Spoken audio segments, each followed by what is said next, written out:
What is a person's worth? Is it measured in the years of devotion they give, the dreams they sacrifice for Amelia Rosewood? After 12 years of marriage to real estate tycoon Mark Sterling, her worth was calculated down to the cent.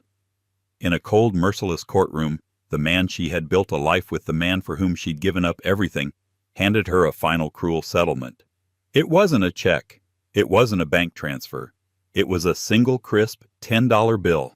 $10 for 12 years of her life. This is the story of how that single insulting bill became the foundation for an empire, and how the woman left with nothing rose to become the queen of a world her ex-husband could only dream of entering. The air in the Superior Court of California County of Los Angeles was stale with the scent of old paper and bitter endings. Amelia Rosewood sat perfectly still, her hands clasped so tightly in her lap that her knuckles were bone white. She felt 1,000 eyes on her, but the only ones that mattered were across the room. Mark Sterling, her husband of 12 years, soon to be her ex-husband, was whispering to his lawyer, a shark in a Tom Ford suit named Richard Davenport. A small, cruel smirk played on Mark's lips.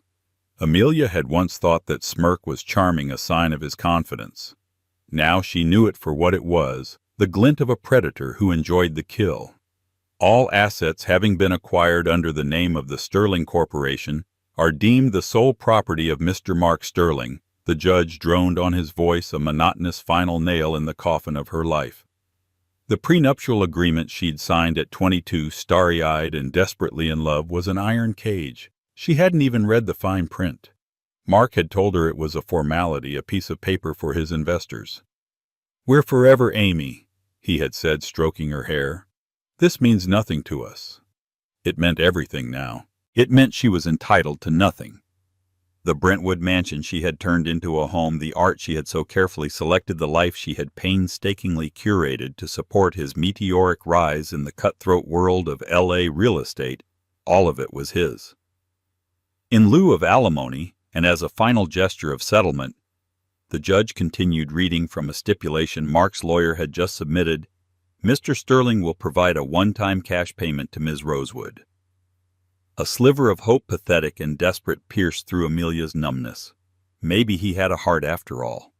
Maybe a small sum to help her get back on her feet. Enough for a deposit on a small apartment, maybe a used car. Mark stood up. He buttoned his bespoke suit jacket, adjusted his Patek Philippe watch, and strode towards her. He moved with the easy arrogance of a man who had never known a day of struggle, a man who owned every room he entered. He stopped directly in front of her. The cameras of the tabloid press stationed outside, but with long lenses aimed through the courtroom doors, flashed. He reached into the pocket of his trousers and pulled out his wallet. It was alligator skin, impossibly sleek. He opened it, and with a theatrical slowness, he extracted a single bill. It was $10. He held it between his thumb and forefinger and let it float down onto the polished table in front of her. The green bill with Alexander Hamilton's face staring up seemed to mock her. For a taxi, Mark said, his voice low enough that only she and their lawyers could hear, but loud enough to carry the venom. And a coffee. That's about what your contribution was worth. The world went silent. The droning of the judge, the shuffling of papers, the frantic scribbling of reporters. It all faded into a roaring in Amelia's ears. Her contribution: she had hosted endless dinners for his investors, charming them with her knowledge of art and literature. She had managed their homes, his schedule, his life, so he could focus solely on building his empire. She had been his partner in everything but name. She had given up her own aspirations of becoming a museum curator to be the perfect corporate wife, and her worth was $10. Her lawyer, a kind but overwhelmed public defender named Sarah, placed a hand on her arm. "Amelia, don't. Just breathe." But Amelia couldn't breathe. She looked from the $10 bill to Mark's face. There was no remorse, no flicker of the man she had once loved. There was only cold, triumphant contempt. He had not only defeated her, he had humiliated her. He wanted to break her so completely that she would never recover. The gavel struck. It was over. Mark turned and walked away without a backward glance, swallowed by his entourage. Amelia was left sitting at the table, the $10 bill lying there like a dead leaf. She felt her entire body trembling, a deep seismic shudder that came from the very core of her soul. She had to get out. She stood on unsteady legs, picked up the bill, and folded it carefully, her fingers numb. She walked out of the courtroom, past the pitying glances and the whispering reporters, and into the harsh California sunlight. The city felt alien, a concrete jungle, where she was now the weakest prey. She had no home, no money in the bank. Mark had frozen their joint accounts months ago, and no prospects. All she had was the clothes on her back, a small box of personal items the court allowed her, and $10. She walked for blocks, not knowing where she was going. Her designer heels, a gift from Mark in a happier time, pinched her feet. Finally, she found a small, grimy bus stop bench and sank onto it. She unfolded the bill. $10. A taxi and a coffee. Tears she had refused to shed in the courtroom now streamed down her face. They weren't tears of sadness. They were tears of pure, unadulterated rage. He thought this would be the end of her. He thought this bill was a gravestone for her life. Clutching the money in her fist, she made a silent, ferocious vow. This would not be her end. This would be her beginning.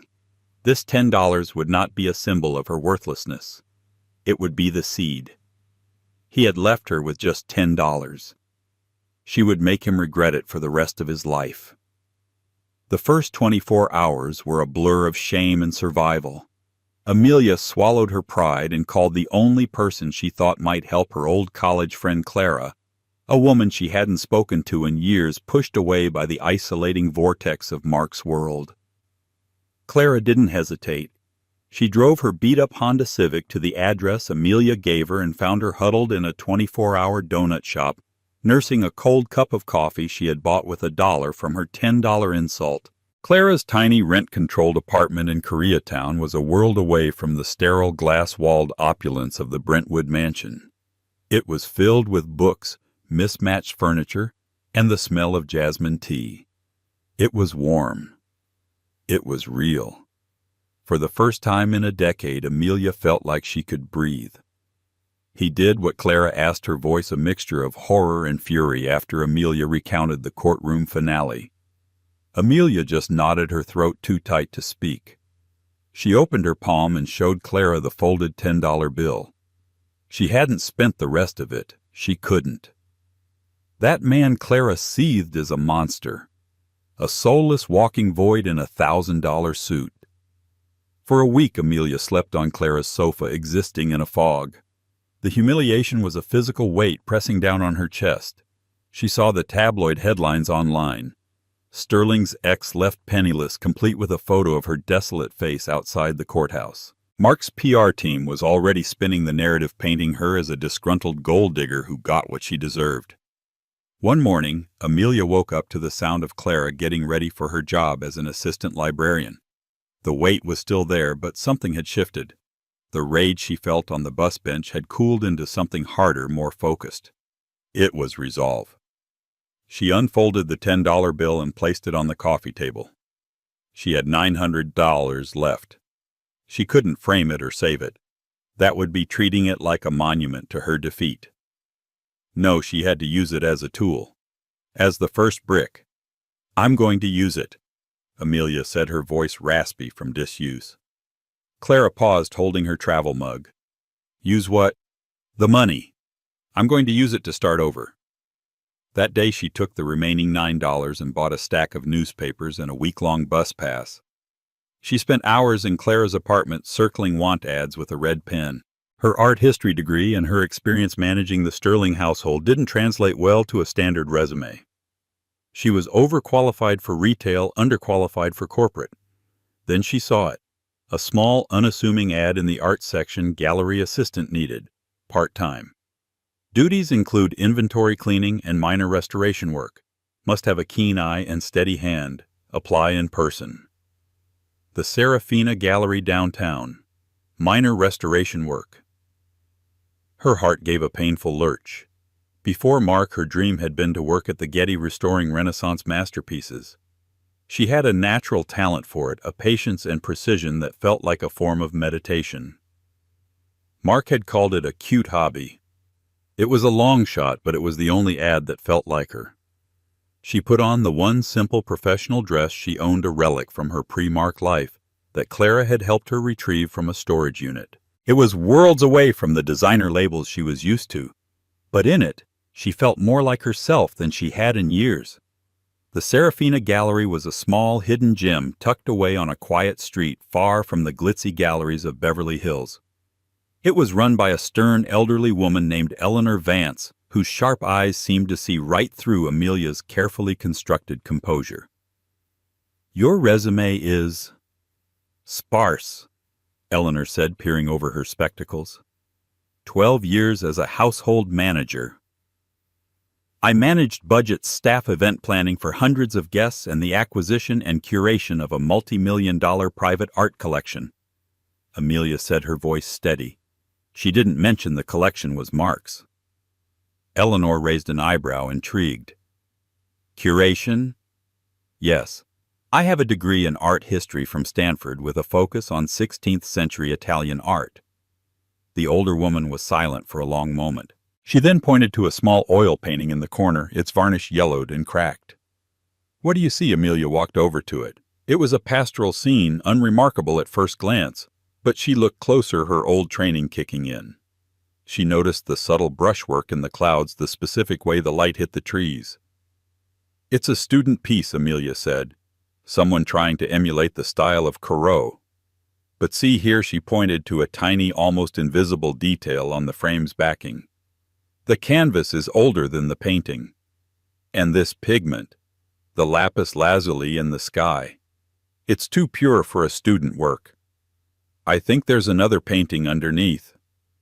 Eleanor Vance stared at her, her stern expression melting into one of grudging respect. "You're the first person in 20 years to notice that. The job is yours. It pays next to nothing. The hours are terrible. You start Monday." Amelia felt a surge of triumph so powerful it almost brought her to her knees. She had done it. She had gotten a job on her own merit. The work was grueling. She swept floors, answered phones, and packed artwork for shipping. But for a few hours each week, Eleanor would allow her into the small back room, the restoration studio. There, surrounded by the smell of turpentine and linseed oil, Amelia felt a sense of peace she hadn't known was possible. With a delicate touch, she would clean a centuries-old canvas, repair a chipped frame, or carefully in-paint a tiny loss. She was taking things that were broken, faded, and forgotten, and she was making them whole again. She was restoring herself. Months passed. Amelia moved into a tiny studio apartment she could barely afford. She ate ramen noodles and rode the bus. She was poor, anonymous, and invisible, and she had never felt more powerful. One evening she was working late, completely absorbed in the delicate process of removing the overpainting from the pastoral scene. With a cotton swab and a special solvent, she was slowly, millimeter by millimeter, revealing the painting underneath. A portrait of a woman with sad, knowing eyes was beginning to emerge. She was so focused she didn't hear the gallery's front bell jingle. "Eleanor." "Are you still here?" A man's voice called out, rich and resonant. Amelia jumped, startled. She walked out from the back room, wiping her hands on a rag. Standing in the middle of the gallery was a man who exuded an aura of quiet authority. He was tall, in his late 50s, with silvering hair at his temples and eyes the color of a stormy sea. He was impeccably dressed in a charcoal gray suit, but he wore it with a relaxed comfort that Mark never had. "I'm sorry Ms. Vance has gone home for the day," Amelia said. "Can I help you?" The man's gaze fell on the painting in her hands, then on her face smudged with pigment. He smiled, a genuine, warm smile that reached his eyes. "I don't think so," he said, his eyes twinkling. "But I am fascinated. My mother would never let anyone touch that painting. She always said it was a puzzle waiting for the right person to solve it. My name is Julian Vance. Eleanor is my mother." Amelia's heart skipped a beat. She had just been found covered in grime and smelling of chemicals by the son of her formidable boss. "I'm Amelia Rosewood," she stammered. "I'm the new assistant." Julian Vance looked at her. truly looked at her with an intensity that was unnerving but not predatory. It was curiosity. "Amelia Rosewood," he repeated softly as if testing the name. "It's a pleasure to meet you. Tell me about the woman you're uncovering." And so under the dim lights of the closed gallery, Amelia began to talk about art. She talked about the lost art of portraiture, about the hidden stories in a single brushstroke. And for the first time, a man of power and influence wasn't listening to her as a beautiful accessory. He was listening to her as an expert. A new brick had just been laid in the foundation of her new life. Julian Vance became a regular, if infrequent, visitor to the gallery in the evenings. His visits were always under the guise of checking on his mother, but he invariably found his way to the small restoration room where Amelia worked. Their conversations were a slow, careful dance of discovery. He never asked about her past, and she never offered. He seemed to understand that she was a woman in the process of rebuilding, and he respected the scaffolding she had erected around her heart. He was the founder and CEO of the Vance Corporation, a global leader in luxury boutique hotels. His philosophy was unique. Each hotel was designed to be a living art gallery, a complete immersion in the culture and aesthetics of its location. He spoke of architecture and design with the same passion Amelia spoke of art restoration. He saw the world not as a series of transactions like Mark had, but as a canvas of possibilities. "The problem with modern luxury," he said one evening, gesturing with his hands as he leaned against a workbench, "is that it has no soul. It's sterile. Polished marble, generic, abstract art chrome fixtures. It's a beautifully designed waiting room. A hotel should tell a story. It should have a heartbeat." Amelia, carefully applying a tiny dab of paint to a 19th century landscape, found herself captivated. "And the art is the soul." "Exactly," he said, his eyes lighting up. "It provides the narrative, the history, the emotion, finding the right pieces. That's the hardest part. It requires more than just a fat checkbook. It requires a curator's eye, a historian's knowledge." He paused, his gaze fixed on her. "It requires someone like you." Amelia's hand stilled. She looked up at him, her heart pounding. "I'm a gallery assistant, Mr. Vance. Please call me Julian." "And I disagree," he said gently. "I've seen your work. I've heard you talk. You don't just see paintings. You see the lives behind them. You have a gift, Amelia." A few weeks later, Julian made her an offer that left her breathless. He was in the final stages of acquiring a historic building in San Francisco, a magnificent but derelict Art Deco landmark called the Argent Hotel. He planned to restore it to its former glory and make it the crown jewel of his hotel empire. "I don't want a typical art consultant who will just buy expensive pieces from a catalog," he explained over coffee at a small cafe near the gallery. "I want someone to curate the entire experience, to find art that speaks to the building's history, to the soul of San Francisco. I want you to head the project." Amelia was stunned into silence. Her in charge of a multi-million-dollar art acquisition project. It was absurd. It was the dream she had abandoned 12 years ago, handed to her on a silver platter. "Julian, I don't have the experience," she stammered.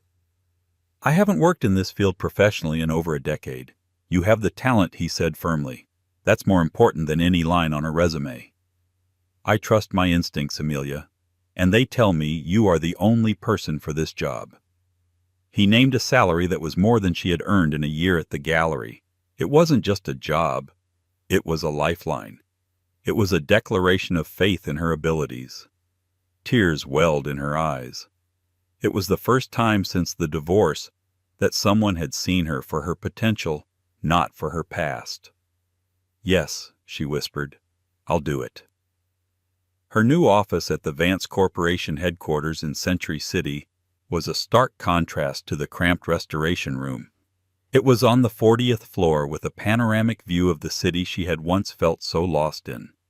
The role was demanding, pushing her in ways she hadn't been pushed in years. She spent her days in archives, her evenings in little-known galleries, and her weekends at estate sales hunting for hidden treasures. She wasn't just buying art. She was weaving a tapestry of stories that would bring the Argent Hotel to life. Julian was a constant source of support, but he was not a micromanager. He gave her autonomy, trusting her vision completely. Their professional relationship deepened. They would have late-night dinners after long workdays, their conversations flowing easily from 20th century architecture to obscure poets to their shared love for old films. There was a spark between them, an undeniable chemistry, but it remained an unspoken undercurrent to their professional respect. Amelia was still healing, and Julian, a widower for 5 years, seemed to understand that. One afternoon she was presenting her preliminary acquisitions plan to the executive board. She was nervous facing a room full of seasoned business people, but as she began to speak, her passion took over. She spoke of sourcing art from local Bay Area artists, of finding period pieces that echoed the hotel's Jazz Age origins, of commissioning a central sculpture that would pay homage to the Golden Gate Bridge. She was in her element, confident and articulate. She felt a thrill of purpose that was entirely her own. As she finished, the room broke into applause. Julian caught her eye from across the polished mahogany table and gave her a small, proud nod. In that moment, Amelia felt a profound sense of arrival. She was no longer Mark Sterling's ex-wife. She was Amelia Rosewood, Director of Arts and Curation for the Vance Corporation. But just as she was beginning to feel secure, the past came roaring back. Julian called her into his office. His expression was grim. "We have a problem with the Argent acquisition," he said, his voice tight. "There's a competing bid, an aggressive hostile offer from a rival development firm. They're trying to poach the deal from under us." "Who is it?" Amelia asked, her stomach clenching with a sudden icy premonition. Julian slid a folder across his desk. "A company that's been making a name for itself with ruthless tactics. They're called the Sterling Corporation." Amelia's blood ran cold. She opened the folder, and there it was, Mark's face smiling confidently from the cover of a business magazine. The headline read, "Mark Sterling, the man who can't be beaten." He was coming for her new life. He wasn't just after the hotel, he was after her. He had seen her name in the initial project filings and couldn't stand the thought of her success. He wanted to crush her, to take this new world away from her, just as he had taken the old one. The boardroom, which had felt like a symbol of her triumph, now felt like a battleground. And she was standing on the front line, facing the monster she thought she had escaped. The news that Mark Sterling was their competitor hit Amelia like a physical blow. For a few days, the old fear returned. She found herself checking over her shoulder on the street, her sleep plagued by nightmares of the courtroom, of his cold, dismissive smirk. He had an almost mythical ability to get what he wanted, to dismantle his opponents with a combination of charm, wealth, and sheer ruthlessness. She considered resigning. It would be the easy way out. She could disappear back into the quiet anonymity of the gallery, leaving Julian to fight his own battle. But then she would look at the $10 bill, which she now kept pressed between the pages of a book on her nightstand. It was a reminder not of her humiliation, but of her vow. Running away was not an option. This wasn't just Julian's project anymore. It was hers. Mark was trying to tear down the first thing she had built for herself, and she would not let him. She walked into Julian's office, her jaw set with determination. "He's not going to win," she said, her voice devoid of its earlier tremor. "I know how he operates. I know his playbook." Julian looked at her, his expression a mixture of concern and admiration. "Amelia, you don't have to do this. I can handle Sterling. I don't want to put you in a position where you have to face him." "You're not putting me in this position, Julian." "He is," she countered. "For 12 years I watched him destroy people in business. He finds a weakness, and he exploits it relentlessly. He uses personal information, financial pressure, media manipulation. But his greatest weakness is his ego. He needs to be the smartest, most powerful man in the room. He underestimates anyone he considers beneath him. And right now, that's his biggest mistake. He's underestimating me." A new fire lit in Julian's eyes. He saw not a victim, but a warrior. "All right," he said. "Tell me everything you know." The next few weeks were a blur of intense preparation. Amelia became an invaluable part of the Vance Corporation's strategy team. She provided insights into Mark's tactics that no amount of corporate espionage could have uncovered. She knew he would try to wine and dine the Sellers, the Harrison family, a old-money San Francisco dynasty that valued legacy over quick profit. She knew he would present a slick, high-tech vision for the hotel promising maximum profitability, but stripping the building of its historic soul. The Harrisons care about their family's name, Amelia explained to Julian and his team. Mark will offer them more money, but he'll frame it as a modern upgrade. We need to frame our offer as an act of preservation, an homage. We're not buying a building, we're becoming the custodians of their legacy. Her strategy was brilliant. The Vance team shifted its focus from financial projections to a detailed, passionate presentation on historical restoration, community engagement, and artistic integrity. Amelia herself curated a portfolio showcasing how the hotel's original Art Deco features would be a centerpiece complemented by period-specific art she had already sourced. The day of the final presentation to the Harrison family arrived. The meeting was to be held in a neutral location, a law firm in San Francisco. As Amelia and Julian walked into the boardroom, she saw him. Mark was already there holding court, laughing with his lawyers. He looked the same, impeccably dressed, tanned, radiating an aura of untouchable success. He hadn't seen her yet. He was schmoozing with Mr. Harrison, the elderly patriarch of the family. Then his eyes scanned the room and landed on her. For a split second, his smile faltered. His expression was one of pure shock, followed by a flicker of something she recognized all too well: fury. He had expected her to be a footnote in the Vance Corporation's paperwork, a token hire. He had not expected her to be standing here in the heart of the battle, looking poised and professional and equal. He recovered quickly, his charming mask slipping back into place. He walked towards them, extending a hand to Julian. "Julian Vance. An honor." "I'm Mark Sterling," he said, his voice smooth as silk. He then turned to Amelia, his eyes glinting with malice. "And Amelia, what a surprise to see you here. I didn't realize the Vance Corporation was in the business of charity cases." The insult was designed to throw her off balance, to reduce her to the broken woman from the courtroom. The old Amelia would have flushed with shame. The new Amelia met his gaze without flinching. "Hello, Mark," she said, her voice calm and cool. "It's a pleasure to see you're still in business. Julian, this is my ex-husband, Mark Sterling." The casual, almost dismissive way she said ex-husband clearly rattled him. Julian, sensing the tension, stepped forward slightly, a subtle gesture of protection. "Mr. Sterling, my director of arts and curation, Ms. Rosewood, has been the visionary behind our proposal for the Argent. Her expertise is invaluable." Mark's jaw tightened. Julian had not only defended her, but had elevated her, calling her a visionary. The presentations began. Mark's team went first. It was exactly as Amelia had predicted, a glossy, high-tech presentation full of buzzwords like synergy, optimization, and disruption. He proposed gutting most of the interior to create a sterile, minimalist space that could have been anywhere in the world. He promised the Harrisons an astronomical return on investment. Then it was their turn. Julian opened, speaking about his company's philosophy. Then he turned the floor over to Amelia. She stood before the Harrison family, not as a woman scorned, but as a passionate expert. She didn't use charts or graphs. She told a story. She spoke of the hotel's architect, of the parties held in its ballroom in the 1930s, of the history etched into its marble floors.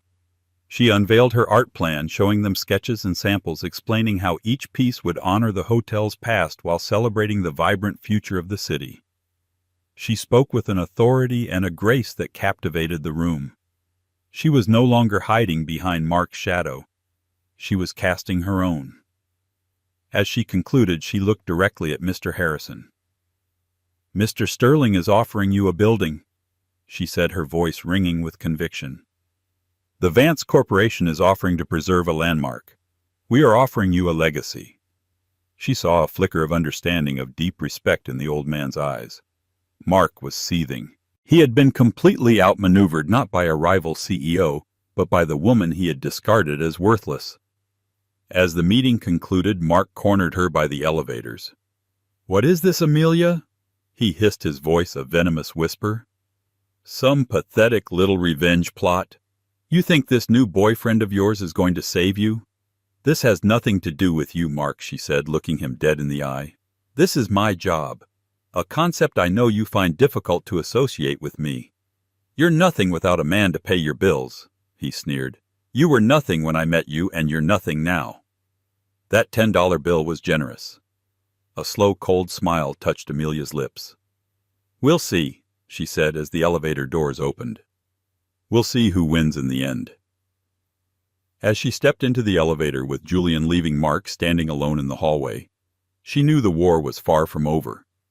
He had been publicly challenged, and his ego would demand retribution. He wouldn't just try to win the deal anymore. He would try to destroy her.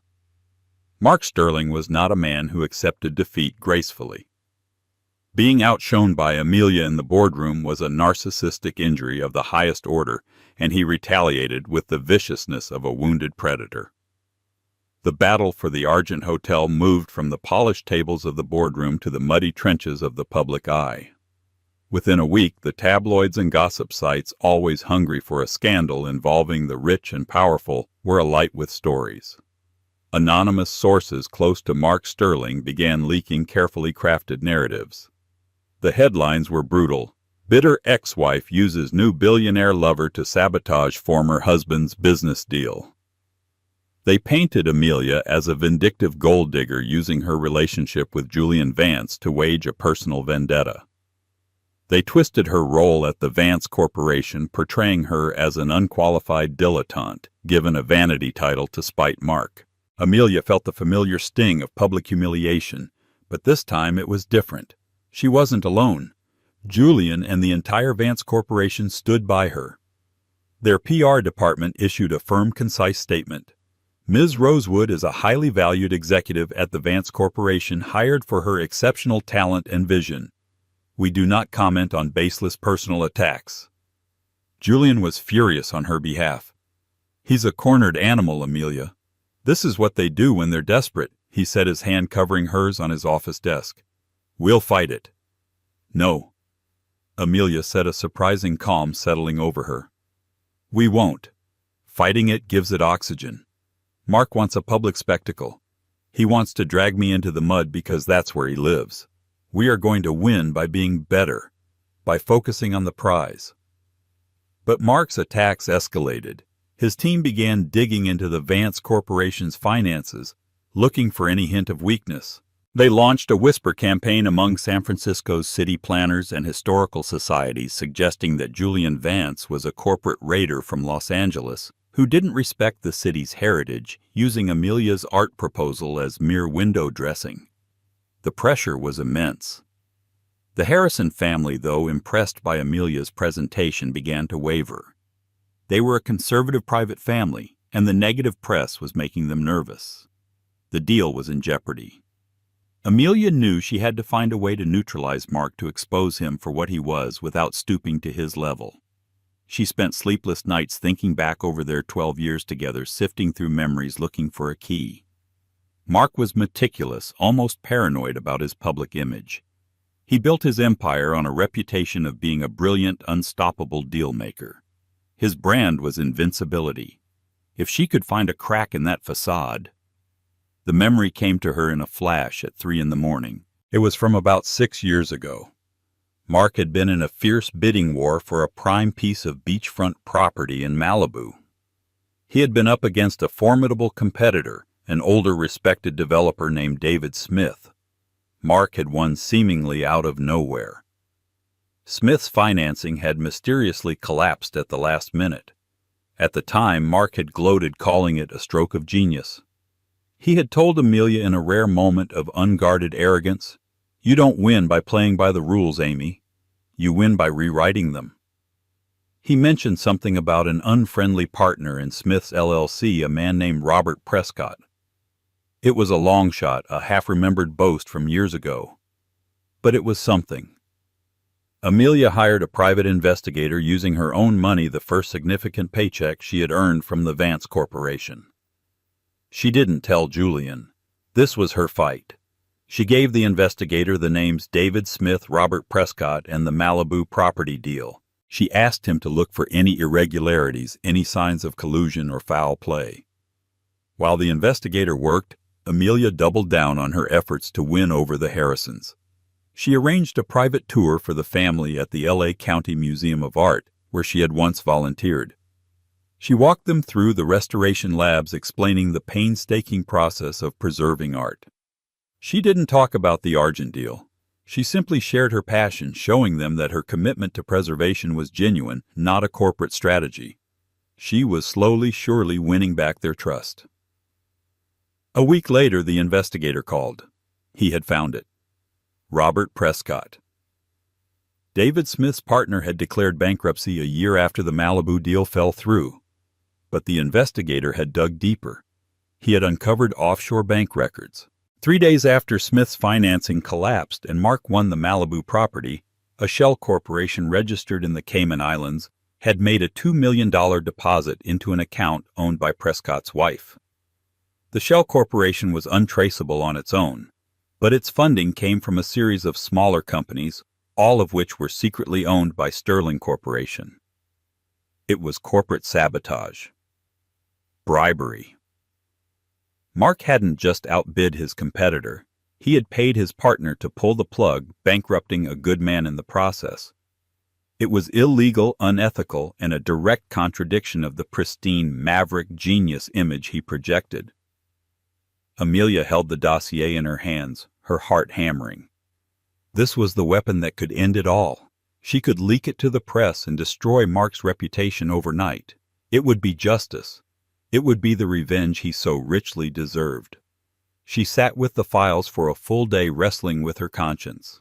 Leaking it would make her just like him. It would create the public spectacle she had wanted to avoid.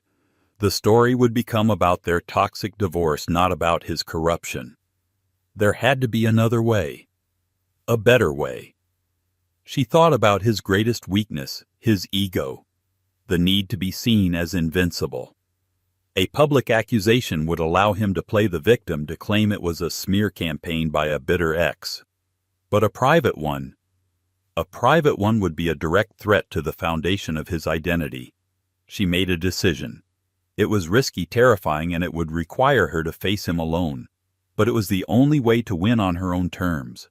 She picked up the phone and called Mark's private line. "We need to talk," she said when he answered. "My hotel suite. 1 hour. Come alone. And bring your checkbook." The suite at the Four Seasons in San Francisco was opulent, paid for by the Vance Corporation. It was a world Amelia now navigated with ease, but the irony was not lost on her. A year ago, she couldn't have afforded the coffee in the lobby. She stood by the floor-to-ceiling window looking out at the city lights. The dossier from the private investigator lay on the coffee table. She was terrified, but a cold, clear certainty ran through her veins. This was the final move in a game he had started. This was checkmate. Mark arrived exactly on time. He strode into the room without knocking his face a mask of arrogant curiosity. "A hotel suite. This is a bit dramatic even for you, Amelia. If you're here to beg me to back off the deal, you're wasting your breath." "I'm not here to beg," Amelia said, turning to face him. Her voice was steady, unnervingly calm. "I'm here to give you an education." "Sit down, Mark." He was taken aback by her tone. This was not the pleading, emotional woman he knew. He hesitated, then sat warily on the edge of an armchair, refusing to look comfortable. Amelia sat opposite him. She didn't speak. She simply pushed the dossier across the table towards him. He glanced at it, then at her, a sneer forming on his lips. "What's this, your diary?" "I'm not interested." "Open it," she said. With a long-suffering sigh, he flipped open the cover. His eyes scanned the first page, a summary of the investigator's findings. Then the second, which detailed the offshore money trail. She watched as the color drained from his face. The confident smirk vanished, replaced by a ghastly pallor. His eyes darted back and forth, reading, processing, realizing. He was trapped. "Where did you get this?" he whispered, his voice hoarse. Does it matter? Amelia replied. It's all there, Mark. The Shell Corporation, the payments to Prescott's wife, the exact dates and times, enough to launch a federal investigation, enough to send you to prison, enough to utterly destroy the Sterling Corporation and the invincible reputation you've spent your life building. He slammed the folder shut. You're bluffing. This is inadmissible. It's a fabrication. Is it? Amelia asked softly. Are you willing to bet your entire empire on that? Because I am. I can have this on the desk of every major news editor in the U.S. Attorney's Office by sunrise. Imagine the headlines. So much more interesting than stories about your bitter ex-wife. Don't you think? He stared at her, his mind racing, looking for an angle a way out. For the first time in his life, Mark Sterling was cornered, and the person who had cornered him was the woman he had dismissed as worthless. The humiliation was so profound it was almost a physical thing in the room. What do you want? He finally choked out. Money. Amelia let out a short, sharp laugh devoid of any humor. Money. Oh, Mark, you still don't get it, do you? You think everything can be bought. Everything and everyone has a price. She leaned forward. You are going to walk away from the Argent Hotel deal. You will withdraw your bid tomorrow morning, citing a strategic shift in corporate focus. You will make no mention of the Vance Corporation. You will issue a public apology to me and to Julian Vance for the slanderous articles your sources have been planting claiming you were given false information. His eyes blazed with impotent fury. You can't ask me to do that. It would be professional suicide. I'd be a laughingstock. You have two options, Amelia said, her voice like ice. Become a temporary laughingstock or a permanent federal inmate. The choice is yours. Oh, and there's one more thing. She reached into her purse and pulled out a small, worn object. She placed it on the table on top of the dossier. It was a faded, creased $10 bill. Mark stared at it, his breath catching in his throat. This was my severance package, Amelia said, her voice dropping to a near whisper, but each word was laced with steel. 12 years of my life you valued at $10. You didn't just divorce me, Mark. You tried to erase me. You wanted me to disappear broken and penniless. You wanted to prove I was nothing without you. She stood up and walked to the window, her back to him. Tomorrow morning, after you've withdrawn your bid and issued your apology, you will make a donation. You will donate $10 million to the San Francisco Art Institute's Scholarship Fund for Underprivileged Female Artists. It will be an anonymous donation, but it will be made in the name of the Rosewood Grant. You will send me the receipt. $10 million. That feels a little closer to fair compensation, don't you think? $1 million for every dollar you insulted me with. The silence in the room was absolute. Mark was breathing heavily, his world crumbling around him. He had been outplayed, outmaneuvered, and utterly defeated. You do this, he finally said, his voice ragged in this information. It disappears. You do this, Amelia corrected, turning to face him again. Her eyes shining with tears she refused to let fall. And you get to keep the sad, empty life you've built. The information stays with me as an insurance policy. If you ever come near me, my life, or my career again, it will see the light of day. Are we clear? He couldn't speak. He just gave a single jerky nod. He stood up, a broken man in a bespoke suit, and walked out of the room without the dossier, leaving his empire and his ego in tatters on her coffee table. After he was gone, Amelia finally sank into a chair, her body trembling with the adrenaline of the confrontation. She picked up the $10 bill. It no longer felt like an insult. It felt like a weapon, a key, a testament. A few minutes later, there was a soft knock on the connecting door to the adjoining suite. Julian entered, his face etched with concern. He had been there the whole time, waiting, respecting her wish to do this alone, but ready to intervene if needed. Is it done? He asked softly. It's done, she whispered. He crossed the room and pulled her into a gentle, strong embrace. It wasn't a hug of pity, but of profound respect and admiration. In his arms, Amelia finally let the tears fall. They weren't tears of sadness or anger anymore. They were tears of release.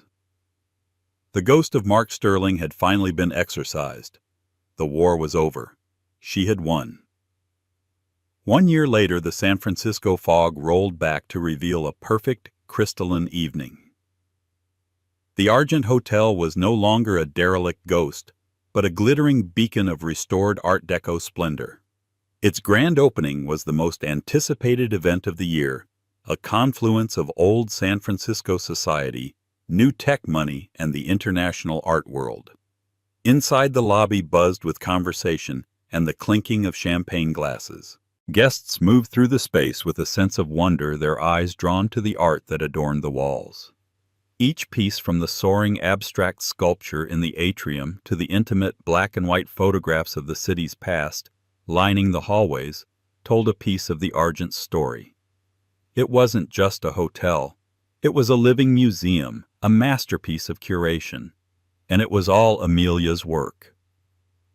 Amelia Rosewood stood near the grand staircase, a vision in a simple but elegant emerald green gown. She moved with a quiet confidence that turned heads more than any sequin or diamond could. She was no longer just an employee of the Vance Corporation. She was a junior partner and the president of the newly formed Vance Rosewood Arts and Culture Division, an entire branch of the company built around her unique vision. Julian Vance stood beside her, his hand resting lightly on the small of her back. Their professional partnership had blossomed in its own time into a deep and profound love. It was a love built not on dependency or glamour, but on a foundation of mutual respect, shared passion, and the quiet understanding of two souls who had both known loss and had found their way back to the light. "You did this," Amelia Julian murmured, his voice filled with pride, as he watched her greet artists, donors, and critics with effortless grace. "This is all you." She smiled a genuine, radiant smile. "We did this." From across the room she spotted Mr. Harrison, the patriarch of the family who had sold them the hotel. He made his way through the crowd towards her. "Ms. Rosewood," he said, his old eyes twinkling. "I must confess I was nervous. But what you have done here, it is not a renovation. It is a resurrection. You have honored my family's legacy beyond our wildest dreams." Later in the evening, Julian tapped a glass for attention. He stood on the staircase, Amelia by his side, and addressed the crowd. "Welcome to the Argent," he began. "Many of you know the story of this building's journey, but the real story is one of vision. And that vision belongs to one person." He turned to Amelia, his love and admiration clear for all to see. Amelia saw the soul of this building when it was just a beautiful ruin. She has breathed life back into it with her talent, her passion, and her unwavering integrity. This hotel is her masterpiece. The room erupted in applause. As Amelia looked out at the sea of faces, she felt a profound sense of peace. Her journey had come full circle. She thought of the woman who had sat on a bus bench clutching a $10 bill as if it were the last piece of driftwood in a raging sea. That woman seemed like a stranger from another lifetime. She had faced her abuser and had not only survived, but had triumphed, not by destroying him, but by building something beautiful and lasting in his place. The Rosewood Grant was already funding the careers of a dozen young female artists, a quiet, anonymous legacy of her victory. Later, as she and Julian stood on a private balcony overlooking the glittering city, he took her hand. On her finger was a simple, elegant ring with a single clear diamond. It was an engagement ring, a promise of a shared future. "Are you happy, Amelia?" he asked. She looked at the city, at the magnificent hotel below, and then at the man she loved. "Happy doesn't even begin to cover it," she said. "I feel whole." She had learned the hardest lesson of all, that a person's worth is not determined by who they are with or what they have lost. It is not a number on a check or a bill crumpled in a fist. It is forged in the fires of adversity. It is built brick by brick with courage, integrity, and the refusal to ever let someone else write your final chapter. Mark Sterling had left his ex-wife with just $10, intending to make her a beggar. Instead, a millionaire had recognized her true value. But it wasn't Julian who had made her a queen. Amelia Rosewood had crowned herself with a throne built from the ashes of her past, and an empire woven from the threads of her own indomitable spirit. Amelia's story is a powerful reminder that our lowest moments do not have to define us. That $10 bill was meant to be an anchor, a symbol of worthlessness designed to drown her in despair. But instead, she transformed it into a cornerstone. She proves that true wealth isn't measured in dollars, but in resilience. It's about finding the strength within yourself to rebuild, to reclaim your narrative, and to turn an ending into a spectacular new beginning. Her journey from a humiliated ex-wife to the queen of her own empire wasn't about revenge. It was about redemption. It was about proving her worth not to her ex-husband but to herself. If Amelia's incredible story of triumph over betrayal moved you, please give this video a like and share it with someone who might need a little inspiration today. And don't forget to subscribe to our channel and hit the notification bell for more real-life stories of strength, survival, and the amazing power of the human spirit. What part of Amelia's journey resonated with you the most? Let us know in the comments below. The sting of humiliation was sharper than the chill of the San Francisco fog rolling in over the bay. For Kaylee Jensen, this parent-teacher gala was supposed to be about her son, a brief civil encounter with the man who had shattered her world. But her ex-husband Gregory had other plans. He stood before her, a smug smile plastered on his face, his arm possessively wrapped around a woman half her age. He wanted an audience for his triumph to show everyone what he had upgraded to. Kaylee thought this was the worst night of her life. She had no idea it was the first night of her real one. The ballroom of the Fairmont Hotel was a symphony of clinking champagne flutes and muted, self-important chatter. Kaylee Jensen clutched her small, worn clutch, feeling as out of place as a sparrow in a flock of peacocks. 2 years post-divorce, these events were still a minefield. She was here for Owen, her 10-year-old son, whose artwork, a surprisingly detailed charcoal sketch of the Golden Gate Bridge, was on display. She just wanted to see his proud face tell him how brilliant he was and then melt back into the quiet anonymity of her small Potrero Hill apartment. Then she saw him. Gregory Shaw. Her ex-husband hadn't just entered the room. He'd made an entrance. He was taller in her memory, more charming. Now seeing him through the clear lens of heartbreak, she saw him for what he was, a man meticulously constructed of brand names and ambition.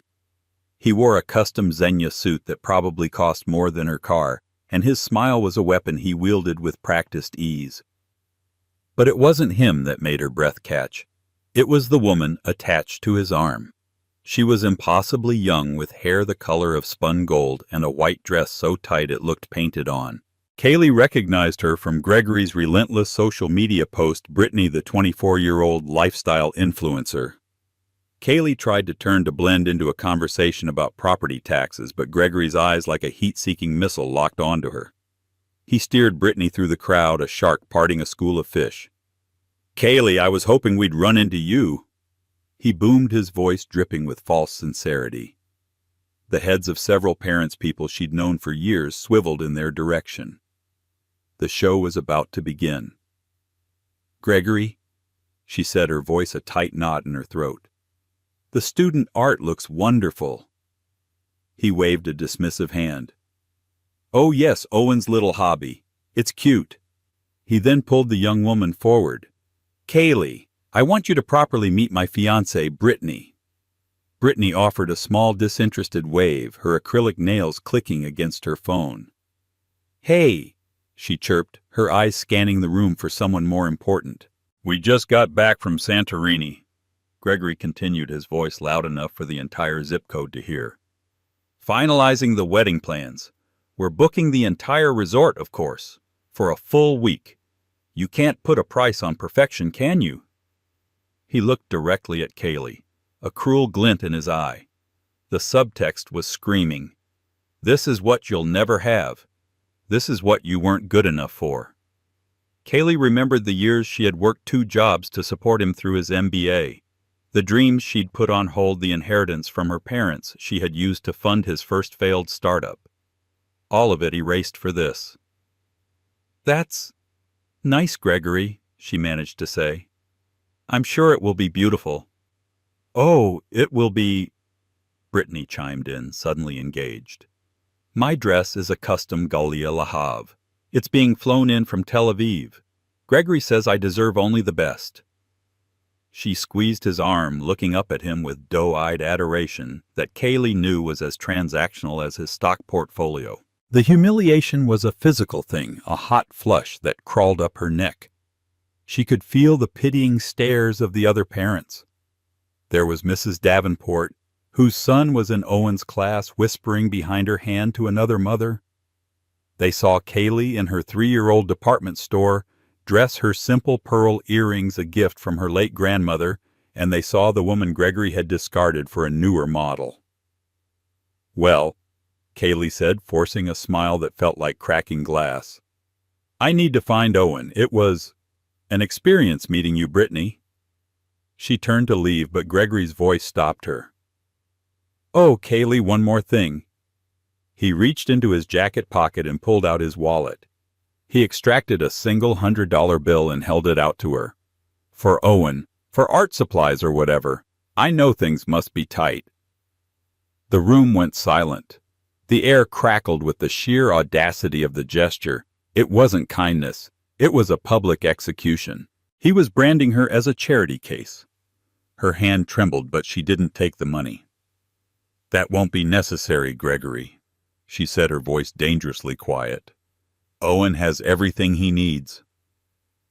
Before he could retort, her phone, an old cracked iPhone, buzzed in her clutch. She fumbled for it, grateful for the interruption. The screen read unknown number. Normally she'd ignore it, but right now it was a lifeline. She stepped away from the suffocating circle of onlookers and answered, turning her back to Gregory. "Hello? Am I speaking with Ms. Kaylee Jensen?" a man's voice asked. It was deep, formal, and carried an unexpected gravity. "Yes, this is she." "Ms. Jensen, my name is Nathaniel Cole. I am an attorney with the firm Cole, Rivington & Finch. I am calling on behalf of the estate of the late Mr. Walter Pendleton. I apologize for the late hour, but I've been trying to reach you with some urgency." The name tickled a distant memory. Walter Pendleton, her grandmother's estranged, eccentric brother. Her great-uncle. She hadn't heard his name in 20 years. He was a recluse, a myth in their family. "My great-uncle, is everything all right?" There was a pause on the other end of the line. "I'm very sorry to inform you, Ms. Jensen, but Mr. Pendleton passed away peacefully 2 days ago." "Oh." Kaylee breathed, a strange, detached sadness washing over her for a man she never knew. I'm sorry to hear that." "There is more, Ms. Jensen." The lawyer continued, his tone measured. "Mr. Pendleton has named you in his final will and testament. In fact, he has named you as his sole heir and beneficiary. It is imperative that we meet first thing in the morning. Your life is about to change in ways you cannot possibly imagine." Kaylee's mind reeled. Sole heir to what? A dusty house full of books. A few $1,000s. She turned back towards the crowd. Gregory was now holding court, laughing loudly as Brittany showed off a monstrous diamond ring on her finger. He caught Kaylee's eye and gave her a final dismissive smirk. A strange calm settled over Kaylee. She didn't know what the lawyer was talking about, but a tiny forgotten spark of defiance flickered to life within her. "Mr. Cole," she said into the phone, her voice steady and clear. "Tell me where and when. I'll be there." As she hung up, she met Gregory's gaze one last time. His smug smile was still there, but for the first time in 2 years it didn't hurt. It was just pathetic. He thought he had won. He thought he had just delivered the final crushing blow. He had no idea the world had just tilted on its axis. The next morning, Kaylee drove her sputtering 10-year-old Honda Civic into the heart of San Francisco's financial district. The car felt like a dinghy in a sea of gleaming black town cars and Teslas. The office of Cole, Rivington and Finch occupied the top 3 floors of a skyscraper that pierced the morning fog, a steel and glass testament to old money and power. Her sensible flats clicked nervously on the marble floor of the lobby. The air smelled of lemon polish and wealth. When she gave her name to the receptionist, the woman's professional veneer cracked for a moment, her eyes widening slightly before she regained her composure. "Of course, Ms. Jensen. Mr. Cole is expecting you. 52nd floor." The elevator ride was a silent, stomach-churning ascent. She smoothed down her best black dress, the one she saved for funerals and job interviews, feeling woefully underdressed. Nathaniel Cole was not what she expected. He wasn't a stuffy old man. He was in his late 30s with kind, intelligent eyes, sharp features, and a calm demeanor that immediately put her at ease. He stood as she entered his corner office, which offered a godlike view of the bay. "Ms. Jensen, thank you for coming on such short notice," he said, shaking her hand. His grip was firm and reassuring. "Please have a seat. Can I get you some coffee water?" "Water would be lovely, thank you," she murmured, sinking into a leather chair that was softer than her bed. He poured her a glass from a crystal carafe before taking his seat behind a vast mahogany desk. On it was a single thick, leather-bound document. "Ms. Jensen, Kaylee. I'm going to be direct, as I believe that's the best way to handle matters of this magnitude. As I mentioned, your great-uncle Walter Pendleton has passed. His will is unequivocal. He has left his entire estate to you." Kaylee nodded. "I understand. I never really knew him. My grandmother mentioned he was a bit of a hermit.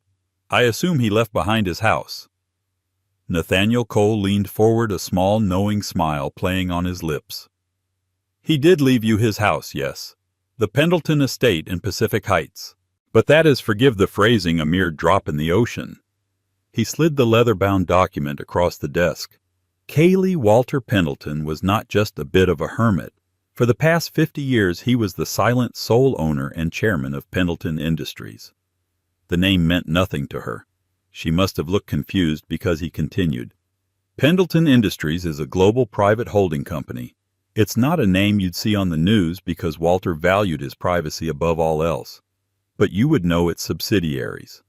He picked up a tablet and started swiping. "It owns a majority stake in Viridian Logistics, one of the largest shipping firms on the West Coast. It wholly owns Argent Hotels, a chain of 5-star luxury resorts across Europe and Asia. It has a controlling interest in a half-dozen major tech startups in Silicon Valley, significant real estate holdings in New York and London, and what is considered one of the most valuable private art collections in the world." Kaylee stared at him, her mind unable to process the words. It felt like he was speaking a foreign language. Viridian Logistics, Argent Hotels. This couldn't be real. I think there's been a mistake," she stammered. "My great-uncle, he was a history professor who retired early. My grandmother said he lived off a modest inheritance." That was the story he wanted people to believe, Nathaniel explained patiently. He inherited a small shipping company from his father in the 1960s. But Walter was a genius, a visionary with a Midas touch. He grew that small company into the conglomerate it is today, all while convincing the world and apparently his own family that he was a reclusive academic. He hated the spotlight and the greed it attracted. He paused, letting the information sink in. "We've had the estate provisionally valued for probate. Kaylee, the conservative estimate of your inheritance, the total net worth of Pendleton Industries and all its assets is approximately $18.7 billion. The number hung in the air, vast and incomprehensible. $18.7 billion. Kaylee felt the room tilt. The water glass in her hand trembled, sending ripples across the surface. She thought of the $100 bill Gregory had tried to shove at her. She thought of the overdue credit card bill on her kitchen counter. She thought of the constant grinding anxiety about money that had been her companion for years. A hysterical laugh bubbled up in her throat. She quickly stifled it, pressing her fingers to her lips. Nathaniel watched her, his expression one of profound empathy. "I know this is a shock. It's a seismic, life-altering event." "Why me?" she finally whispered. "I never even met him. We exchanged a few Christmas cards when I was a child, that's all." "He left a letter for you," Nathaniel said, retrieving a thick cream-colored envelope from the folder. "Perhaps it will explain." Kaylee took the envelope. Her name was written on the front in a spidery, elegant script. Her hands shook as she opened it. The letter was dated 1 week before his death. "My dearest Kaylee, if you are reading this, then my time as a ghost in the machine has come to an end. Forgive an old man's secrecy. I have watched you from afar more than you know. Your grandmother, my beloved sister, used to send me your school reports, your art projects, your college essays on Renaissance art. I saw in you her same spark of intelligence, her integrity, and a quiet strength you likely do not recognize in yourself. I saw you marry a man of shallow ambition. I saw you sacrifice your own passions to fuel his. I saw him discard you when he thought you were no longer of use to him. And I saw you carry on with dignity and an unwavering focus on your son. You, Kaylee, are a Pendleton. We are made of stronger stuff. This empire I have built needs a steady hand, a moral compass. It does not need another shark in a suit. It needs a guardian. It needs someone who understands the value of things beyond their price tag. Someone who understands beauty, history, and legacy. It needs you. Do not be afraid. You are more capable than you know. Inside the main safe at the house, you will find my personal journals. They will be your guide. Trust Nathaniel Cole. He is a good man, as was his father before him. Your life is your own now. Build a magnificent one." Your great-uncle Walter. Tears streamed down Kaylee's face, blurring the ink. He had seen her. All this time when she had felt most invisible, this mysterious, reclusive billionaire had been watching over her, believing in her. She looked up at Nathaniel, her expression a mixture of grief, shock, and a dawning, terrifying resolve. "What happens now?" "Now," he said, his voice gentle but firm, "we begin. There are, of course, conditions. The will stipulates that you must assume the role of chairwoman of the board of Pendleton Industries within 30 days. The current board, well, they were not expecting you. They are, to put it mildly, a den of vipers. They will test you. They will try to usurp control." He stood up and walked to the window, gazing down at the city. "Walter built an empire, Kaylee. Now you have to learn how to rule it." Kaylee looked down at her great-uncle's letter. Then she thought of Gregory's smirking face, the $100 bill, the public humiliation. That was her old life. A life where she was powerless, pitied, and pushed aside. This new life was terrifying. It was impossible. But as she looked out at the vast expanse of the city and the bay beyond, she felt a strength she hadn't known she possessed rising within her. Walter Pendleton was right. She was made of stronger stuff, and she was about to prove it. Nathaniel Cole drove her personally. They left the cold corporate world of the financial district and wound their way up the impossibly steep hills to Pacific Heights. Here the air was different, rarefied. Mansions stood like silent sentinels, shielded by 100-year-old trees and ornate iron gates, gazing impassively at the panoramic views of the bay. They stopped before a gate that was more of a fortress wall, a 20-foot-high barrier of stone and wrought iron completely obscured by a curtain of ancient ivy. Nathaniel spoke quietly into an intercom, and the massive gate swung inward without a sound. The driveway, paved with smooth gray cobblestones, curved through a manicured English garden that seemed to go on for acres. And then she saw it. The Pendleton estate wasn't a house. It was a monument. A sprawling, Gilded-Age mansion of granite and limestone with turrets and balconies and countless windows that stared out like knowing eyes. "My God," Kaylee whispered. It was like something out of a fairy tale or a Gothic novel. An elderly man in a simple black suit, his back ramrod straight, was waiting for them at the massive oak doors. "Ms. Jensen," Nathaniel said, "this is Mr. Davies. He has been the estate manager for over 40 years. He was Mr. Pendleton's most trusted confidant." Mr. Davies inclined his head slightly, his expression unreadable. "Welcome, Ms. Jensen. We have been expecting you." His voice was a crisp British accent seemingly untouched by his decades in California. He led them inside. The foyer was cavernous with a 30-foot ceiling from which hung a chandelier that looked like a cascade of frozen diamonds. The floor was a checkerboard of black and white marble, and a grand staircase swept upwards into the shadows of the second floor. But it was the art that made Kaylee gasp. The walls were lined with masterpieces. She was an art history major. She knew what she was looking at. A Monet water lily scene, vibrant and alive, hung opposite a dark, brooding Caravaggio. A Degas sculpture of a dancer was poised on a pedestal near a stark geometric Mondrian. It was a museum, a world-class museum hidden away inside a private home. He lived here. With all this? Kaylee asked, her voice filled with awe. Mr. Pendleton believed that beauty should be a part of one's daily life, not just for visiting on a Sunday. Mr. Davies said, a flicker of warmth in his eyes. He spent most of his time in the library. This way, please. The library was even more stunning. 2 stories high with floor-to-ceiling shelves of leather-bound books, a rolling ladder, and a fireplace large enough to stand in. In the center of the room was a massive desk, tidy and organized as if its owner had just stepped out for a moment. "The safe is behind the 17th century cartography map," Nathaniel said, pointing to a large framed map of the world. He worked a hidden latch, and a section of the bookshelf swung inwards, revealing a heavy steel door. He entered a code, and the vault clicked open. Inside were stacks of ledgers and a pile of thick leather-bound journals.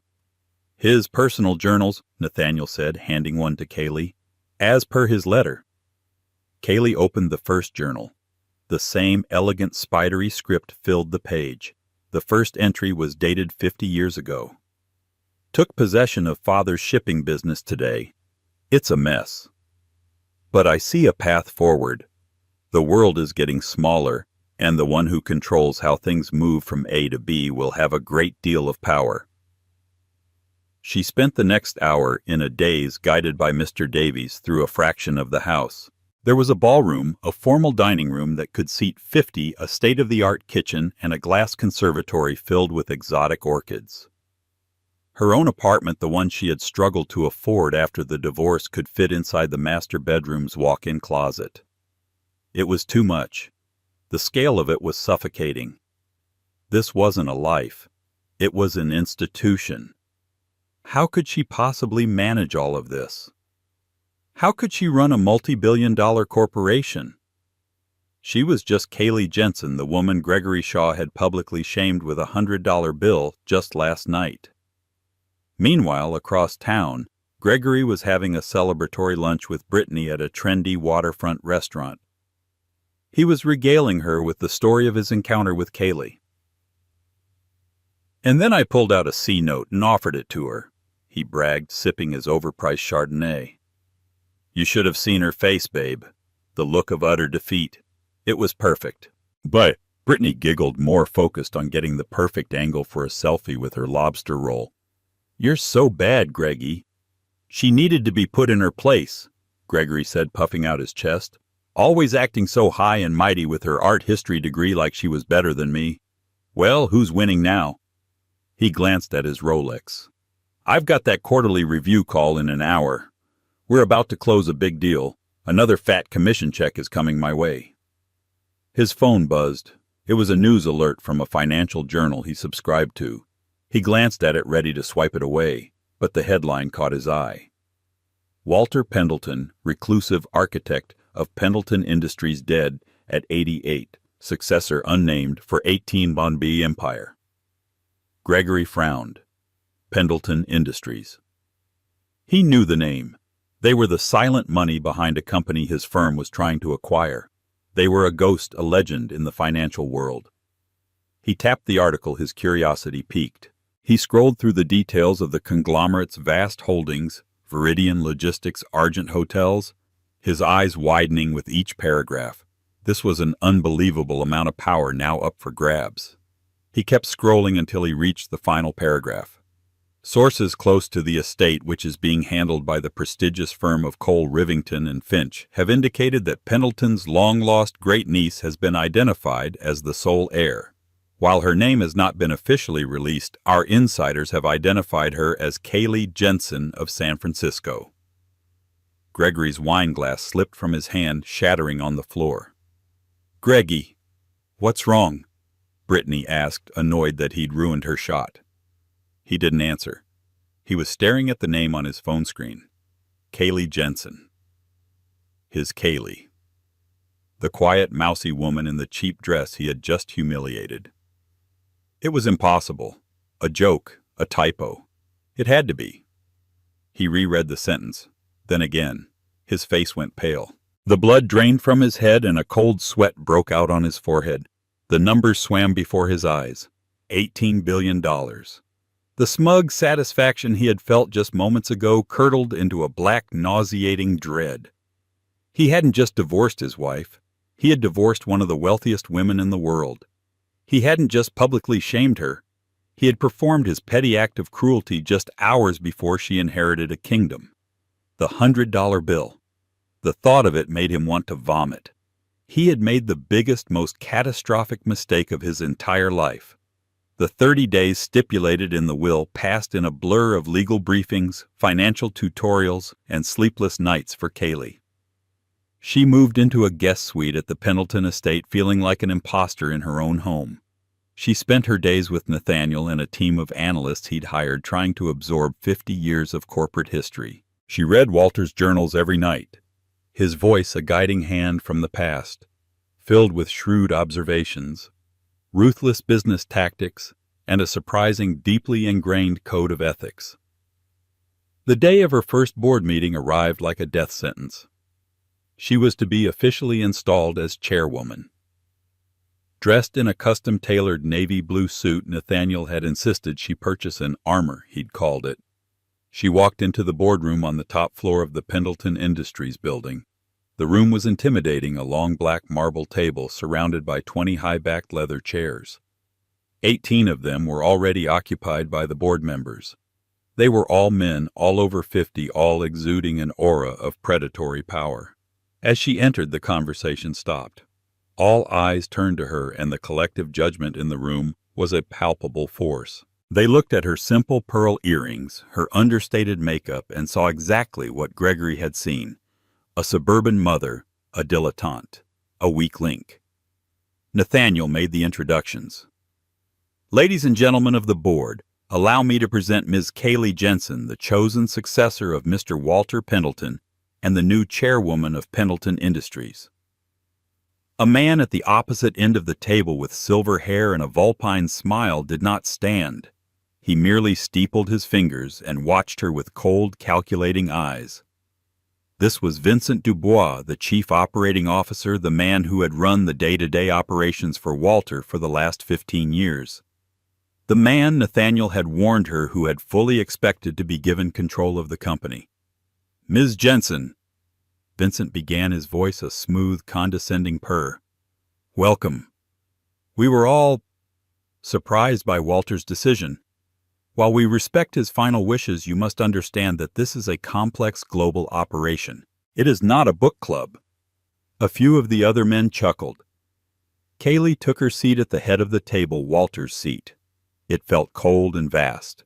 Her heart was hammering against her ribs, but she remembered a line from Walter's journal, "Never let them see you bleed. The first to show weakness is the first to be eaten." She looked directly at Vincent, her gaze level. "Thank you for the welcome, Mr. Dubois. And you are correct. This is not a book club. It is my company, a company my great-uncle entrusted to me and a legacy I intend to protect." The directness of her response seemed to momentarily surprise them. Vincent's smile tightened. "Of course. To that end, we have a number of pressing matters on the agenda, the first being the finalization of the Callaway acquisition." He gestured to an analyst who began to put a presentation up on the large screen. "It's a hostile takeover of a rival logistics firm. We're in the final stages. All it requires is your signature as chairwoman to release the final tranche of funds. A simple formality." He slid a thick document and a pen in front of her. It was a test. He wanted her to sign it without reading to prove she was just a rubber stamp, a figurehead he could control. Kaylee didn't touch the pen. "Before I sign anything that commits $1.2 billion of my company's capital," she said, her voice clear and steady, "I'd like to understand the full asset portfolio of the company we are acquiring." Vincent's eyes flashed with irritation. "It's all in the prospectus, Ms. Jensen. It's a standard acquisition. Their shipping lanes are synergistic with our own." "I'm not talking about the shipping lanes," Kaylee interrupted. She had been up until 3 a.m. reading Walter's journals, and a specific entry from 5 years ago had snagged her attention. "Dubois is pushing for the Callaway acquisition. He sees ships and trucks. He's blind to the real prize. Or worse, he isn't," she continued. "Callaway Logistics in the 1980s, in an attempt to diversify, acquired a number of seemingly random assets. One of them was the Belle Epoque collection, a portfolio of early 20th century French artwork purchased as a hedge against inflation. It's listed in the asset ledger as a single line item valued at its purchase price of $5 million. I'd like to know what's in that collection." The room went silent. The board members exchanged confused glances. Vincent Dubois froze, his mask of smug superiority slipping for the first time. "That's a minor asset, Ms. Jensen. A historical footnote in their accounting," he stammered. "Is it?" Kaylee pressed, her confidence growing. "Because my art history degree, which I'm sure you all find so quaint, tells me that any collection from that period might contain some interesting pieces. For example, a little-known sculptor named Antoine Dubois was gaining prominence then. No relation, I presume, Mr. Dubois." Vincent's face went rigid. "That's an absurd insinuation." "Is it?"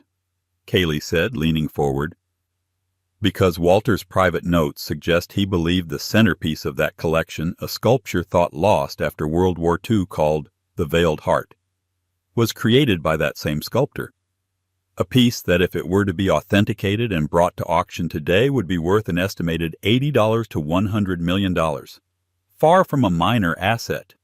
It seems strange to me that a man with your surname would overlook a potential 9-figure asset created by an artist with the same rather uncommon name." She let the accusation hang in the air. She had no proof. It was a calculated bluff based on a dead man's journal entry and a hunch. But the look on Vincent's face told her everything. He had known. He was planning to acquire the company, then quietly absorb the art collection himself, likely through a proxy, cheating Pendleton Industries out of a fortune. The other board members stared at Vincent, their expressions shifting from dismissal of Kaylee to suspicion of their COO. They were sharks, and they could smell blood in the water. Kaylee stood up, her small frame commanding the attention of the entire room. "The Callaway acquisition is on hold," she declared, her voice ringing with an authority she didn't know she possessed. "I am commissioning a full independent audit of all of Callaway's assets to be conducted by a firm of my choosing, specifically an immediate appraisal of the Belle Epoque collection. We will not proceed until I know exactly what it is we are buying." She looked around the table, meeting the eyes of every man there. "My great-uncle built this company on a foundation of integrity and meticulous attention to detail. It seems some of you have forgotten that. Consider this a reminder." She turned and walked out of the boardroom, her back straight, leaving a stunned silence and a seething Vincent Dubois in her wake. She didn't let them see her hands shaking until she was safely inside the elevator. She had faced the lions, and for today she hadn't been eaten. She had drawn first blood. The news of Kaylee Jensen's dramatic move at the Pendleton Industries board meeting sent shockwaves through San Francisco's elite financial circles. The story, leaked by a board member eager to curry favor with the new power, was intoxicating the unknown heiress the scorned ex-wife had faced down the formidable Vincent Dubois and exposed a potential multi-million-dollar fraud on her very first day. The narrative was irresistible. Kaylee Jensen wasn't a figurehead. She was a queen claiming her throne. For Gregory Shaw, the news was a daily escalating torture. His colleagues whispered about it at the office. His clients mentioned it in meetings.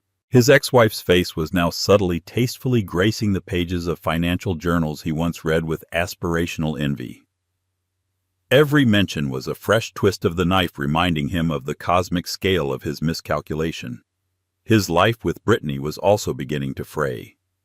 The thrill of the new and shiny was wearing off, replaced by the grating reality of her expensive tastes and shallow conversation.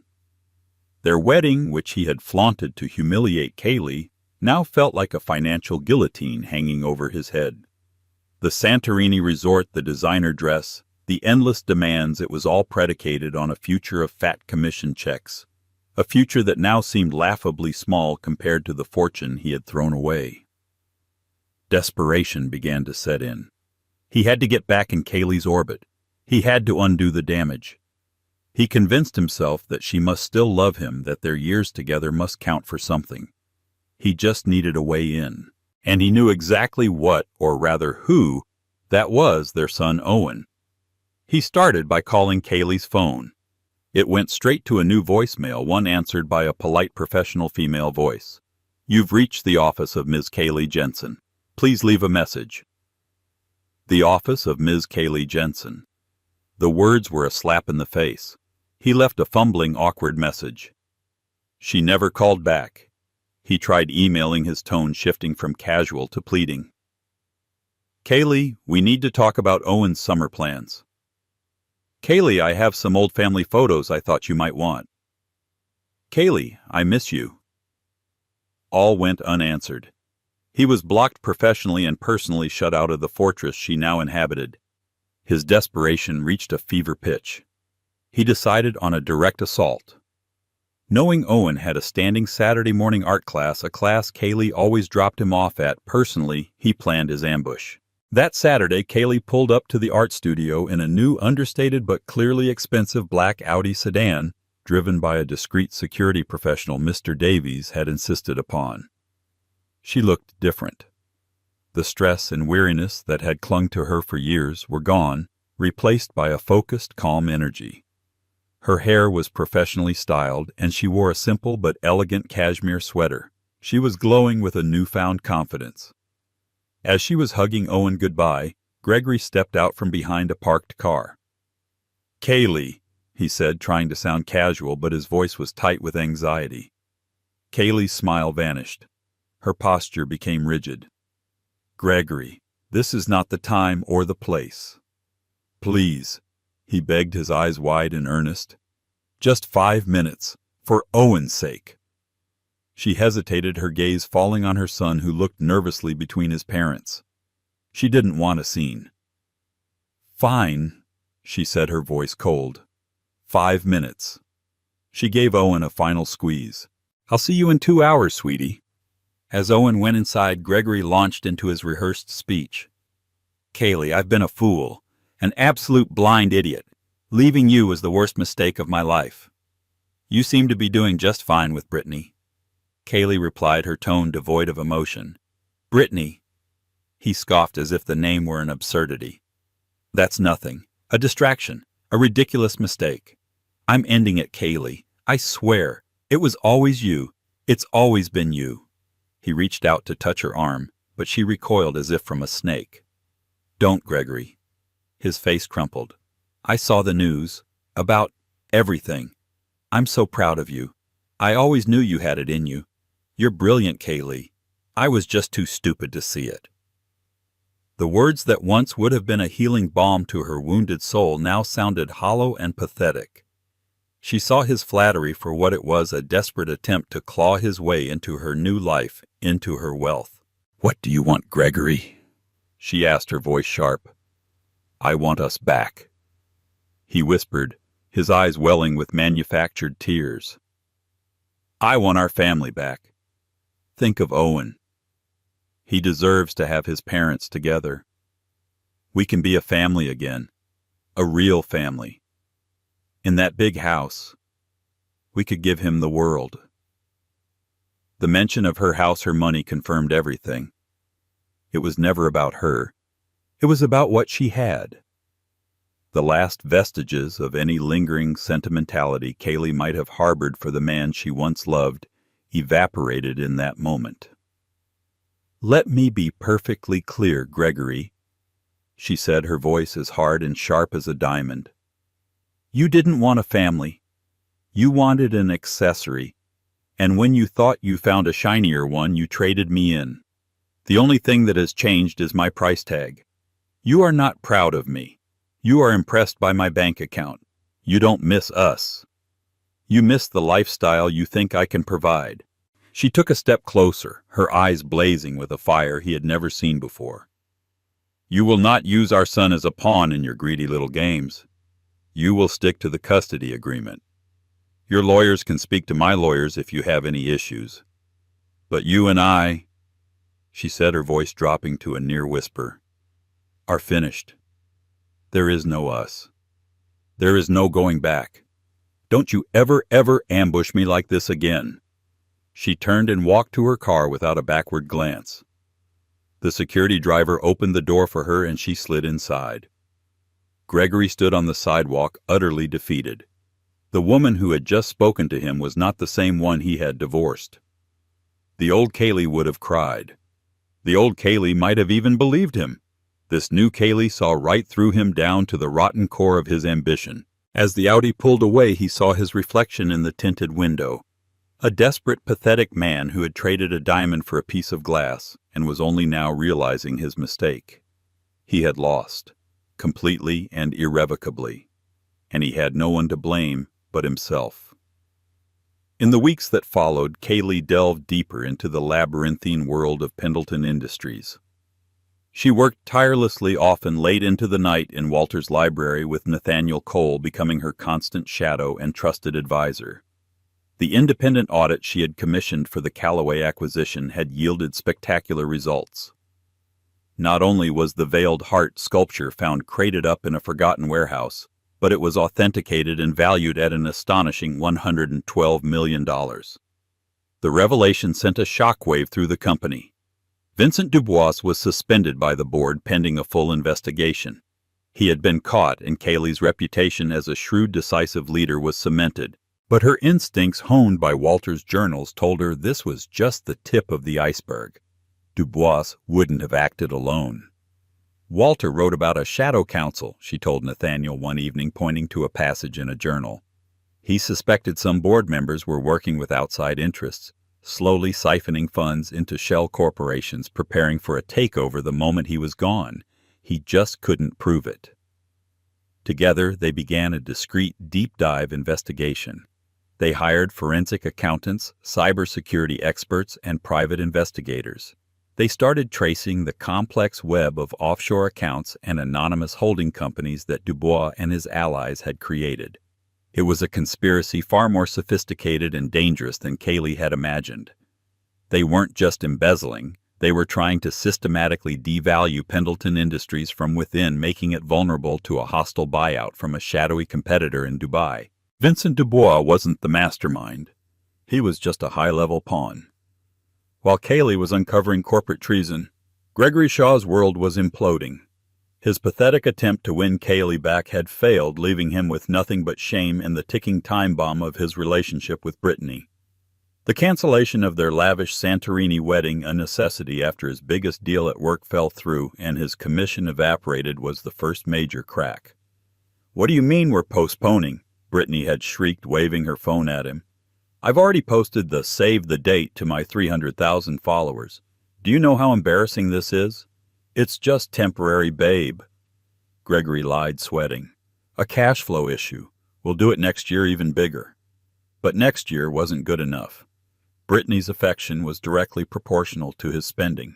As Gregory's finances dwindled, so did her patience. She complained about the restaurant choices.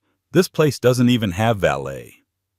The quality of the champagne, his preoccupation with the news about Kaylee. The final straw came during a tense dinner. Gregory, morose and drinking too much, was scrolling through a business news site on his phone. A new article had just been published. "The Pendleton Revolution: How Kaylee Jensen Uncovered a Decade-Long Conspiracy and Saved Her $18 empire." The article detailed in flattering terms how Kaylee's quick thinking had not only saved the company from a disastrous acquisition, but had also exposed a plot that could have destroyed it. It painted her as a brilliant, intuitive leader. There was a photo of her leaving the Pendleton building looking poised, powerful, and serene. "Are you even listening to me?" Brittany snapped, pulling him from his jealous stupor. "I was talking about the new Birkin bag I saw." "We can't afford a Birkin bag, Brittany." He finally exploded, the frustration and failure of the past month boiling over. "We can't afford Santorini. We can't afford any of it. The money's gone." Brittany stared at him, her perfectly made-up face a mask of disbelief. "What do you mean, gone?" "I mean my deal fell through. My bonus is gone and everything is a mess," he yelled. "All you do is spend, spend, spend." "I spend what you told me you could afford," she retorted, her voice rising to a screech. "You're the one who lied to me. You pretended to be this big shot, this master of the universe. You're nothing. You're just some pathetic middle manager who's obsessed with his billionaire ex-wife." The accusation hit him like a physical blow because it was true. "You know what?" she said, grabbing her purse and standing up. The diamond ring he had been so proud of seemed to mock him from her finger. "I think you and I are done. I'm an influencer. My brand is about luxury and success. Being with a broke, washed-up loser is not part of that brand." She stormed out of the restaurant, leaving Gregory alone at the table, surrounded by the ruins of his life. He had lost Kaylee. He had lost the respect of his peers. Now he had lost the vapid trophy wife for whom he had sacrificed everything. He had nothing left but his own staggering world-class foolishness. He had chased an illusion of success, and in doing so had become the author of his own complete and utter ruin. The investigation culminated in a dossier thick with irrefutable evidence, wire transfers, encrypted emails, and secretly recorded conversations. Kaylee, with Nathaniel by her side, now held the fate of 4 board members and a powerful Dubai-based consortium in her hands. She could have leaked it to the press, initiated a flurry of lawsuits, and let the authorities handle it. That would have been the conventional route.